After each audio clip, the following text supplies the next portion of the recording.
Nama saya Dinda Suci Pramesti Putri, NIM 20105210111 dari Prodi Ilmu Komunikasi kelas A. Di sini saya akan berceramah tentang perjalanan hidup manusia. Nah, kehidupan manusia ini adalah perjalanannya yang sangat panjang, sangat melelahkan dan penuh liku-liku.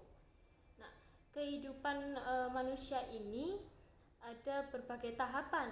Yang pertama adalah alam arwah, yang kedua adalah alam rahim, yang ketiga adalah alam dunia, yang keempat adalah alam barzah, dan yang paling akhir adalah merupakan perjalanan manusia yang paling akhir, yaitu alam akhirat. Nah, hal ini sudah tertulis dalam Al-Quran dan Sunnah, dan mereka menjelaskan dan menceritakannya di situ. Lalu saya akan menjelaskan tentang banyak sekali terdapat teori-teori yang menyesatkan kita sebagai manusia. Yang pertama adalah teori tentang manusia itu diciptakan atau terbentuk dengan sendirinya, di mana ini sangat bertentangan dengan kita, karena yang kita ketahui sendiri bahwa manusia itu diciptakan oleh Allah Subhanahu wa taala. Lalu yang kedua adalah teori dari Charles Darwin, di mana Darwin mengatakan bahwa manusia itu merupakan hewan kera yang berevolusi dan berubah menjadi manusia. Dan tentu saja ini sangat-sangat bertentangan dengan kita sebagai umat Islam, karena yang kita ketahui sendiri adalah manusia yang pertama yaitu Nabi Adam yang diciptakan oleh Allah di surga, lalu diturunkan ke bumi untuk menjadi khalifah atau pemimpin di bumi ini. Nah, lalu saya akan menjelaskan tentang tahap-tahap awal kehidupan perjalanan manusia ini. Yang pertama ada alam arwah, di mana dalam alam arwah ini ruh-ruh yang ada di langit melakukan perjanjian atau bersaksi kepada Allah, yaitu Allah akan menanyakan kepada ruh-ruh tersebut. Allah menanyakan pada roh tersebut begini, apakah aku Tuhanmu? Nah, lalu roh-roh yang ada di langit pun berkata, ya, engkau adalah Tuhanku. Nah, hal ini sudah dituliskan dalam surah Al-A'raf ayat 172. Nah, Rasulullah pun bersabda bahwa manusia itu sebenarnya terlahir secara harfiah, yang dimana dilahirkan secara manusia secara Islam. Jadi setiap bayi yang lahir itu adalah Islam. Namun bapak ibunya lah yang menjadikan mereka Nasrani dan Yahudi atau Majusi.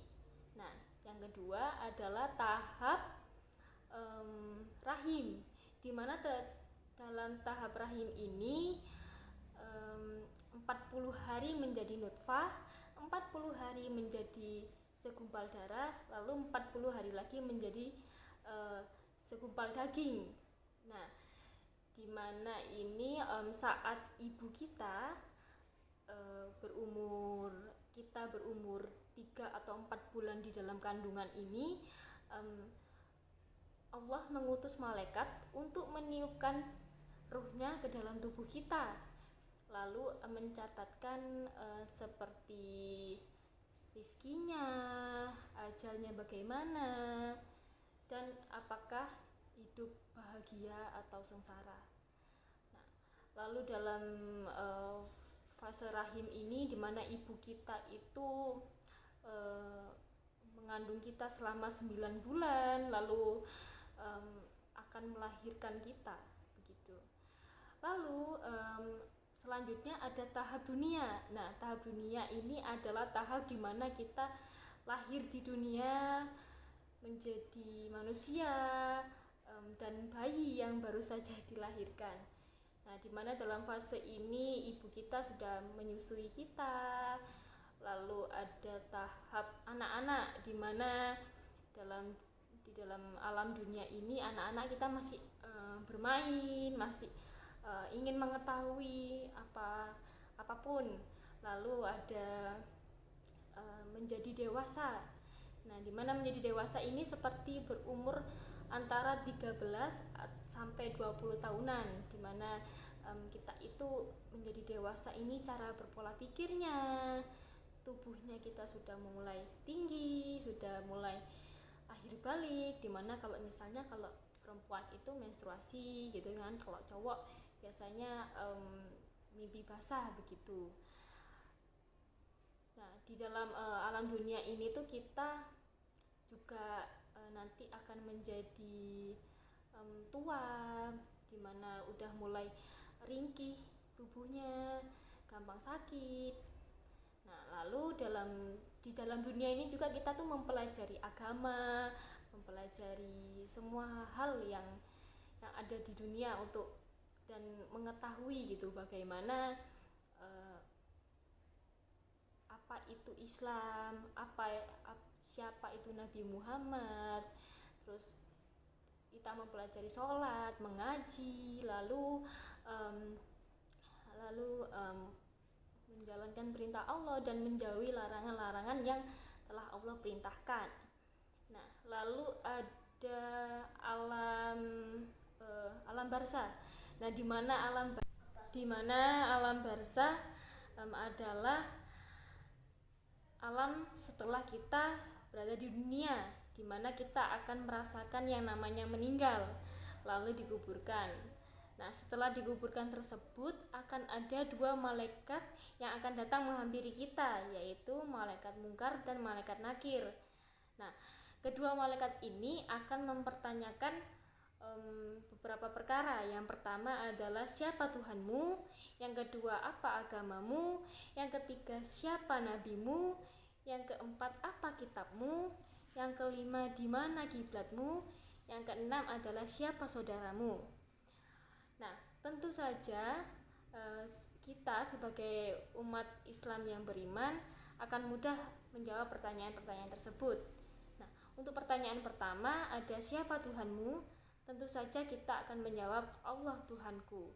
Lalu yang kedua ada apa agamamu? Kita akan menjawab Islam agamaku.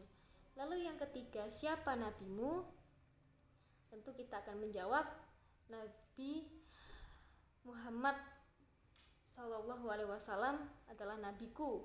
Lalu yang keempat adalah apa kitabmu?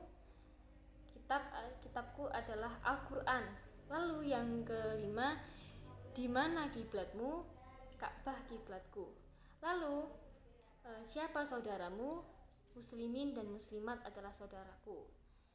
Nah, lalu selanjutnya ketika kita bisa menjawab beberapa pertanyaan tersebut, tentu saja kita akan terhindar dari siksa kubur. Nah, setelah itu akan memasuki fase akhirat. Ini merupakan perjalanan manusia paling akhir, di mana kita akan ditempatkan di surga ataupun di neraka. Nah, tentu saja ini bukan hal mudah karena ini tentu sangat banyak rintangannya. Kita akan berkumpul di padang mahsyar, akan ditimbang amal ibadahnya, lalu kita akan melewati jembatan Shiratal Mustaqim, dan sampailah kita di akhir perjalanan kita sebagai manusia, di mana menurut amal ibadahnya. Seandainya amal ibadahnya kita baik, pahalanya kita banyak, itu tentu saja kita akan masuk surga. Tapi jika keburukannya kita lebih banyak atau dosa kita lebih banyak, tentu saja pintu neraka akan terbuka sangat lebar untuknya. Nauzubillah. Nah, kesimpulan dari saya ini adalah bahwa kita sebagai manusia mulai dari sekarang ayo untuk berbuat baik kepada sesama manusia,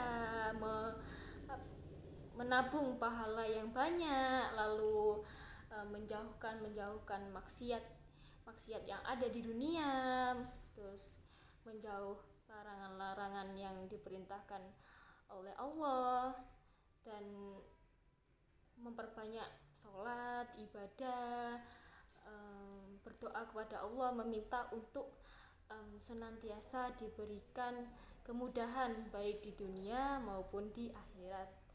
Nah, begitu saja dari saya. Terima kasih. Wassalamualaikum warahmatullahi wabarakatuh.